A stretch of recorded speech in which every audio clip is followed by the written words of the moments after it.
Hello everyone, this is Sonu Chaudhary this side and आज हम लोग बेसिकली अपनी बात करने वाले हैं कॉस्ट अकाउंट्स में जो हमारे थ्योरी कंसेप्ट होते हैं मेनली उनकी कॉस्टिंग जो है या कॉस्ट अकाउंट्स या फिर हमारा बहुत सारे कोर्सेज में यूज़ होता है सब्जेक्ट जैसे बीबीए, बीकॉम, एमकॉम में भी आता है, एमबीए में भी आता है एंड सीए, सीएस, सीएमए में भी आता है। ये सारे के सारे जो कोर्सेज होते हैं बेसिकली कॉस्टिंग कुल मिला के मिलता जुलता ही है सब में, बस जो इंटेंसिटी ऑफ क्वेश्चन या लेवल ऑफ क्वेश्चन है वो चेंज हो जाता है। जैसे आपके प्रोफेशनल कोर्सेज में बहुत डिफिकल्ट क्वेश्चन आते हैं, ग्रेजुएशन एंड पोस्ट ग्रेजुएशन में कंपैरेटिवली इजी क्वेश्चन आते हैं। ये जो वीडियो है ये सब लोगों के ही काम की है कंसेप्चुअली। जब आप कोई भी नया सब्जेक्ट पढ़ते हैं तो बेसिकली उस सब्जेक्ट की अपनी एक वोकैबलरी होती है। सिमिलरली जो कॉस्ट अकाउंट्स है या कॉस्टिंग है उसकी भी अपनी एक वोकैबलरी है एंड ये ज़रूरी है कि आप उन थ्योरी कंसेप्ट से बेसिकली गो थ्रू कर जाएं। यहाँ पे जो हमारी बहुत सारे कोर्सेज की फर्स्ट यूनिट भी है थियोरटिकल, हम उसकी बात करने वाले हैं एंड मेनली ये सारे के सारे वही कंसेप्ट हम डिस्कस करेंगे जो एग्जाम पॉइंट ऑफ व्यू से इम्पॉर्टेंट है। उसके अलावा जो भी बेसिकली इम्पॉर्टेंट नहीं है उसको हम डिस्कस नहीं करेंगे यहाँ पे। हम बात शुरू करते हैं। ये 10 कंसेप्ट हैं जो हमको समझने हैं। बहुत बड़े बड़े कंसेप्ट्स नहीं है, बहुत छोटे कंसेप्ट्स हैं। यूजली आपकी जो थ्योरी में आता है वो आता है शॉर्ट नोट। ये शॉर्ट नोट के पॉइंट ऑफ व्यू से ही है। इसमें सबसे बड़ा जो कंसेप्ट आएगा हमारा वो है क्लासिफिकेशन ऑफ कॉस्ट। तो सारे के सारे पॉइंट्स को ध्यान से सुनेंगे, बात शुरू करते हैं। भाई देखिए, सबसे पहले जो बात शुरू होती है कि अगर किसी को कॉस्टिंग या कॉस्ट अकाउंट्स पढ़नी है तो they must know what is the meaning of cost. एक बहुत सिंपल सी चीज़ है। कॉस्ट मतलब होता है जब आप कोई भी चीज़ प्रोड्यूस करते हैं या फिर कोई सर्विस प्रिक्योर करते हैं, उसमें कुछ खर्चा आता है एंड उसी खर्चे के टोटल को हम लोग कहते हैं cost. The amount of expenditure incurred on production और प्रोडक्ट और प्रिक्योरमेंट ऑफ सर्विस। आप किसी प्रोडक्ट को प्रोड्यूस करने में या सर्विस को प्रिक्योर करने में जो खर्चा लगाते हैं वो कॉस्ट है। दूसरा एक वर्ड बेसिकली हम बहुत बार यूज़ कर लेते हैं कॉस्ट अकाउंट की जगह, कॉस्टिंग। इसका क्या मतलब होता है? वो सारी टेक्निक्स जो आपको इसमें सिखाई जाएंगी कॉस्ट अकाउंट्स में, उन टेक्निक्स के टोटल को कॉस्टिंग कहते हैं। बेसिकली इसी वजह से कॉस्टिंग एंड कॉस्ट अकाउंट्स को बहुत बार सेम बोल दिया जाता है, बट टेक्निकली ये दोनों अलग बातें हैं। टेक्निकली अलग कैसे हैं कि कॉस्ट अकाउंटिंग, अकाउंट्स जहां पे आ जाए, आप लोगों को पता है जो लोग बेसिकली अकाउंटिंग या कॉमर्स बैकग्राउंड से हैं, अकाउंटिंग माने होता है चीज़ों को रिकॉर्ड करना। कॉस्ट अकाउंटिंग वो प्रोसेस है जो अकाउंट करती है कॉस्ट को। सिंपल वर्ड्स में कॉस्ट अकाउंटिंग मतलब keeping the record for cost. जो जो आपके खर्चे आ रहे हैं उनकी रिकॉर्डिंग करना ही कॉस्ट अकाउंटिंग कहलाता है। तो सबसे पहला कंसेप्ट ये था। अगले कंसेप्ट की तरफ बढ़ते हैं। हमारा अगला जो बेसिकली कंसेप्ट है हमारा वो सबसे इंपॉर्टेंट एंड सबसे बड़ा कंसेप्ट है, that is classification of cost. इसमें से बहुत ज़्यादा क्वेश्चन आते हैं और आप बेसिकली ग्रेजुएशन या पोस्ट ग्रेजुएशन में पढ़ रहे हैं तो पक्की बात है कि इस सेक्शन से एक थ्योरी क्वेश्चन आपको मिलेगा ही। क्लासिफिकेशन ऑफ कॉस्ट माने types of cost. Types of cost के जो बेसिस होते हैं वो ये 5 होते हैं। आप basically nature of element, function, variability, controllability या नॉर्मेलिटी के हिसाब से कॉस्ट को डिवाइड कर सकते हैं। इन पांचों पॉइंट्स के हिसाब से कॉस्ट की जो क्लासिफिकेशन है वो आगे हमने करी है, उसकी बात करते हैं। अब हम लोग यहाँ पे बात करते हैं अपने टाइप्स बेसिकली जो कॉस्ट के हैं उनकी। सबसे पहले हम बात करते हैं नेचर ऑफ एलिमेंट पे। नेचर ऑफ एलिमेंट माने कि बेसिकली जो प्रोडक्शन की प्रक्रिया हो रही है उसमें जो चीज़ है जिस पे खर्चा कर रहे हैं हम, उसका नेचर कैसा है, क्या वो डायरेक्ट नेचर की है या फिर इनडायरेक्ट नेचर की है। डायरेक्ट नेचर और इनडायरेक्ट नेचर समझना बहुत सिंपल है। अगर कोई चीज़ आउटपुट के साथ लगातार प्रोपोर्शन में बढ़ती है, एग्जाम्पल के लिए आप शूज़ बना रहे हैं। जब आप शूज़ बना रहे हैं तो जो नंबर ऑफ सोल्स हैं वो उतने ही ज़्यादा होंगे जितने ज़्यादा आप शूज़ बनाएंगे, और नंबर ऑफ सोल्स उतने ही कम हो जाएंगे जितने कम आप शूज़ बनाएंगे। सेम वे में अगर आप कार बना रहे हैं तो आपके जो नंबर ऑफ टायर्स यूज्ड हैं वो बढ़ेंगे हर एक कार के साथ। 5 टायर यूज होते हैं एक कार में, ठीक है जी। ऑन दी अदर हैंड अगर हम बात करें इनडायरेक्ट कॉस्ट की, इनडायरेक्ट कॉस्ट होती है वो कॉस्ट जो आउटपुट के साथ डायरेक्टली लिंक नहीं करी जा सकती।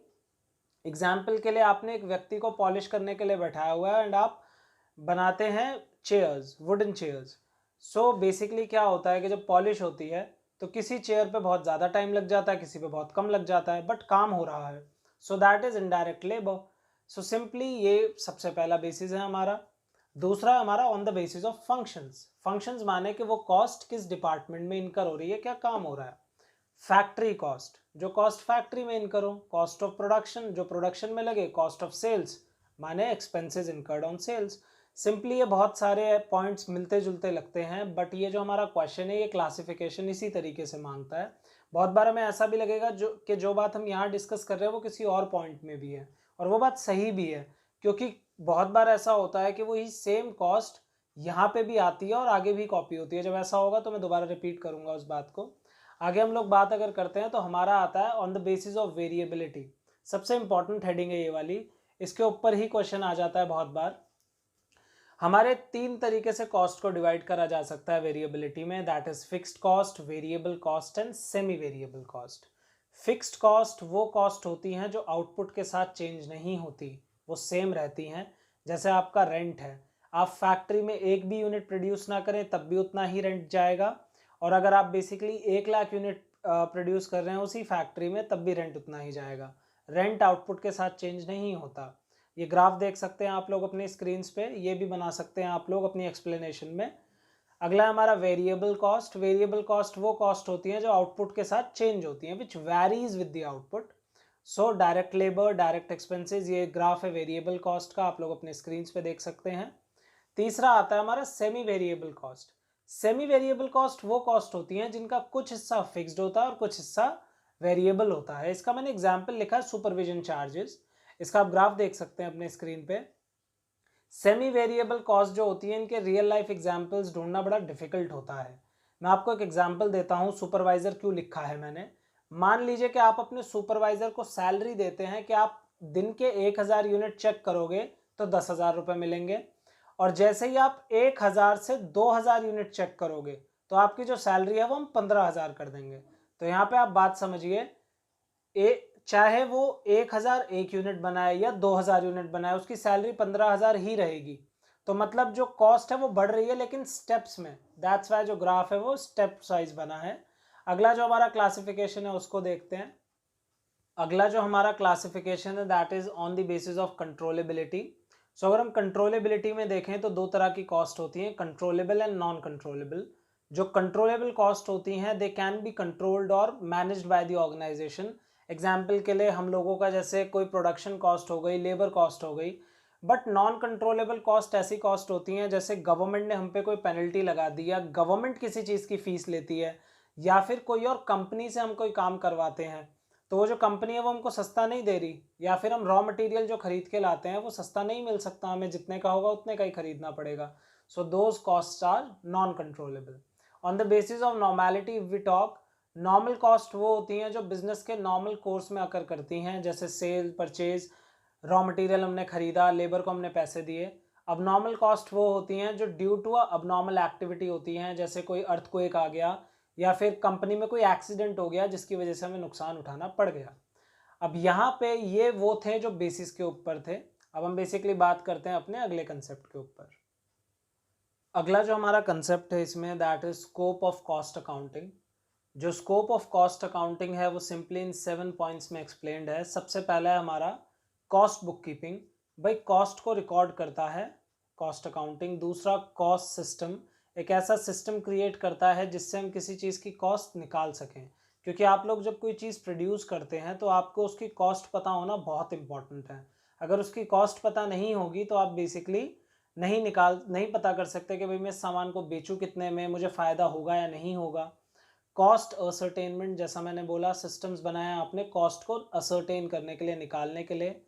कॉस्ट एनालिसिस, बहुत बार ऐसा होता है कि हमारे सोचे हुए से ज़्यादा खर्चा हो रहा है या हमारे सोचे हुए से कम खर्चा हो रहा है। सो दोनों ही सिचुएशंस में वी हैव टू नो कि भाई क्यों ऐसा हो रहा है। सो कॉस्ट एनालिसिस हमको हेल्प करता है ये देखने में कि कहाँ हम वेस्टेज कर रहे हैं और कहाँ नहीं। कॉस्ट कंपैरिजंस, बेसिकली हमें साल दर साल अकाउंट्स मिलते हैं तो हम उन्हें कंपेयर कर सकते हैं कि हम प्रॉफिट में जा रहे हैं या नहीं। Cost control, so that wastage ना हो। कॉस्ट रिपोर्ट्स क्रिएट करता है मैनेजमेंट के लिए, सो दैट मैनेजमेंट डिसीजंस ले सके। अब अगले पॉइंट की तरफ बढ़ते हैं हम लोग। अगला जो हमारा बेसिकली पॉइंट है that is objective of cost accounting. जो ऑब्जेक्टिव है एंड जो स्कोप है वो बहुत मिलते जुलते हैं। ऑब्जेक्टिव में सबसे पहला है ascertainment of cost, simple point. दूसरा है हमारा डिटर्मिनेशन ऑफ सेलिंग प्राइस, जो भी मैंने बताया कि भाई हमें कॉस्ट पता नहीं होगी तो we can not find the selling cost. उसके बाद cost control and cost reduction, we will try के कॉस्ट कम से कम हो जाए। असर्टेनिंग द प्रॉफिट, अगर हमें कॉस्ट पता होगी, सेलिंग प्राइस पता होगी तो हम प्रॉफिट भी निकाल सकते हैं। Helping the management in decision making, cost accounting का मेन पर्पज ही डिसीजन मेकिंग होता है, सो दैट कि हम डिसीजंस ले सकें। अगले पॉइंट की तरफ बढ़ते हैं, बहुत इंपॉर्टेंट है, that is limitations of cost accounting. So जो लिमिटेशंस है हमारी, उसमें सबसे पहली लिमिटेशंस है एक्सपेंसिव। जो हमारा कॉस्ट अकाउंटिंग है वो एक्सपेंसिव है और इसको सारे बिजनेसेस यूज़ भी नहीं करते। बहुत बेसिकली जो सिलेक्टेड बिजनेसेस हैं, बहुत बड़े बिजनेसेस हैं, या फिर जिनको लीगली इसको फॉलो करना होता है वही इसे फॉलो करते हैं। दूसरा, रिक्वायरमेंट ऑफ रिकन्सिलिएशन। इसका मतलब क्या है, हम ऑलरेडी एक अकाउंट बनाते हैं जो फाइनेंशियल स्टेटमेंट्स हैं, हम एक और अकाउंट्स बना रहे हैं जो कॉस्ट अकाउंट है। फाइनेंशियल स्टेटमेंट्स एक साल के बाद बनते हैं और कॉस्ट अकाउंट्स हर महीने हर हफ्ते जैसी हमें नीड है वैसे बना सकते हैं हम। लेकिन कॉस्ट अकाउंट के डेटा को हमें मैच करना पड़ता है फाइनेंशियल स्टेटमेंट से, जो कि एक सिरदर्दी का काम है, ये एक प्रॉब्लम है। डुप्लीकेशन ऑफ वर्क, भाई अब दो अकाउंट बना रहे हो आप एक की जगह, तो बहुत सारे जो काम है वो डुप्लीकेट होंगे, अननेसेसरी वर्क होगा, इनएफिशिएंट। बहुत सारे बिजनेस हाउसेज या बहुत सारे थिंकर्स का ऐसा मानना है कि कॉस्ट अकाउंटिंग एक इनएफिशिएंट प्रोसेस है। अभी ये एक ऐसी चीज़ नहीं है जो सारे बिजनेसेस को यूज़ करनी चाहिए। अब हम बेसिकली अपने कुछ छोटे छोटे कंसेप्ट डिस्कस करेंगे जिन पे मेनली शॉर्ट नोट आता है, सो उनकी बात शुरू करते हैं। जो हमारा बहुत इंपॉर्टेंट कंसेप्ट है शॉर्ट नोट के लिए वो है meaning of cost centre. Cost centre क्या होता है? कॉस्ट सेंटर एक लोकेशन, एक व्यक्ति, एक मशीन, कुछ भी हो सकता है बेसिकली, जिसको हम यूज़ करते हैं कॉस्ट कंट्रोल के लिए। मतलब वो मशीन, वो बंदा या वो जगह, वहाँ पे कॉस्ट कंट्रोल होती है। वहाँ से ही कोई कुछ सामान लेके जा रहा है, ला रहा है, कुछ भी है, वहीं पे रिकॉर्ड करा जाएगा। इसके दो टाइप्स होते हैं, पर्सनल एंड इम्पर्सनल। पर्सनल होता है जहाँ पे लोग हों, ठीक है जी। इम्पर्सनल होता है जहाँ पे लोग ना हो, या तो कोई जगह है या कोई मशीन है। सिंपल सी चीज़, कॉस्ट सेंटर का सिंपल मतलब कोई व्यक्ति, कोई जगह, कोई मशीन बेसिकली जो कॉस्ट कंट्रोल करने का काम करती है, सिंपल सा चीज़। इसके बाद आगे बात करते हैं हम अपनी cost object and cost unit पे। बहुत इंपॉर्टेंट कंसेप्ट है दोनों। Cost object and cost unit दोनों बहुत इंपॉर्टेंट हैं और बहुत ही ज़्यादा पूछे जाते हैं हमारे शॉर्ट नोट्स में। इवन ऐसे भी इम्पॉर्टेंट हैं एंड आप जब क्वेश्चंस करेंगे आगे उसके लिए भी इम्पॉर्टेंट है। कॉस्ट ऑब्जेक्ट क्या होता है भाई? अब जिस भी चीज़ के लिए कॉस्ट निकाल रहे हैं वो कॉस्ट ऑब्जेक्ट है। एग्जाम्पल के लिए ये जो मैं आप लोगों के लिए वीडियो रिकॉर्ड कर रहा हूँ, इसमें कुछ जो खर्चा आता है मुझे, वो मेरा कॉस्ट ऑब्जेक्ट है इस केस में, वीडियो।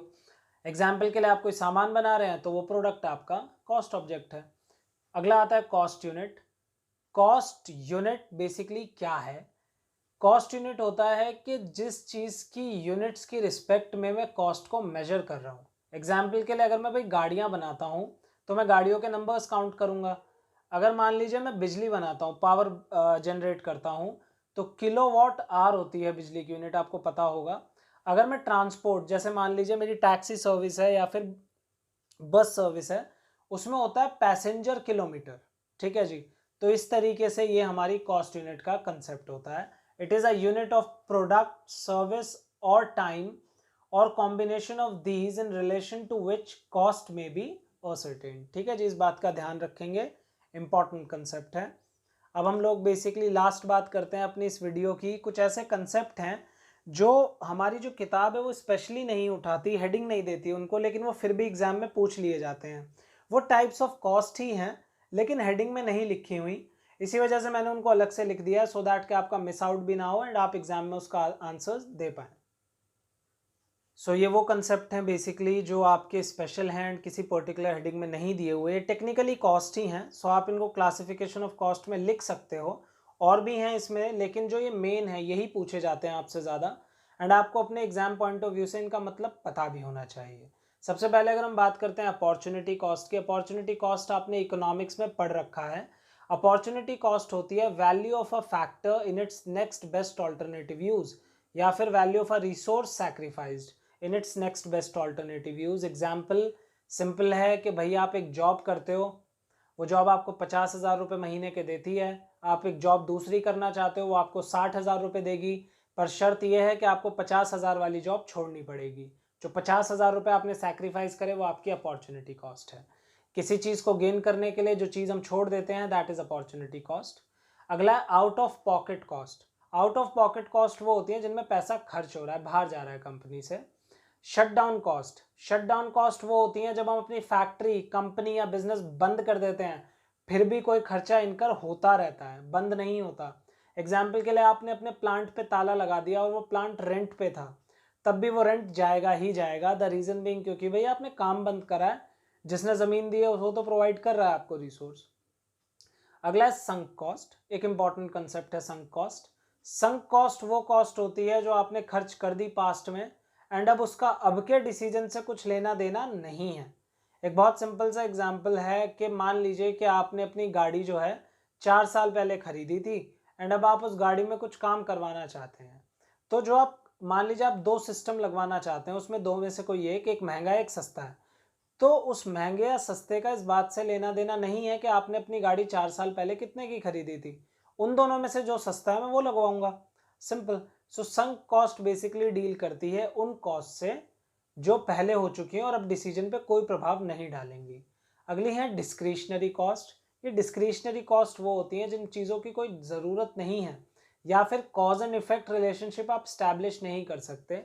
एग्जाम्पल के लिए अगर आप बेसिकली जैसे इन्होंने एग्जाम्पल जो था हमारी बुक में वो था एडवर्टाइजमेंट या फिर ट्रेनिंग ऑफ एम्प्लॉयज़। ये क्यों मैं बोल रहा हूँ कि कॉज एंड इफेक्ट रिलेशनशिप नहीं हो सकता। आप सोच के देखिए, आपने ट्रेनिंग दी अपने एम्प्लॉयज़ को, फिर भी कोई तरीका नहीं है, उसमें से कुछ लोग अच्छा करते हैं परफॉर्म, कुछ लोग नहीं कर पाते। आप एडवर्टाइजमेंट करते हो, आपको नहीं पता कि एडवर्टाइजमेंट सक्सेसफुल है या नहीं है।